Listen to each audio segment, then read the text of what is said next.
You ask Tiger to solve. This deals with linear equations with one unknown. The final result is x equals 4.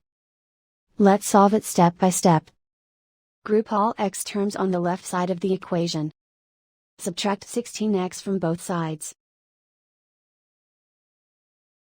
Simplify the arithmetic. Group like terms. Simplify the arithmetic. Isolate the x. Divide both sides by 2. Simplify the fraction. Find the greatest common factor of the numerator and denominator.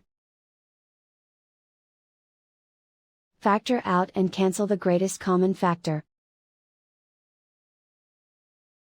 And so the final result is x equals 4.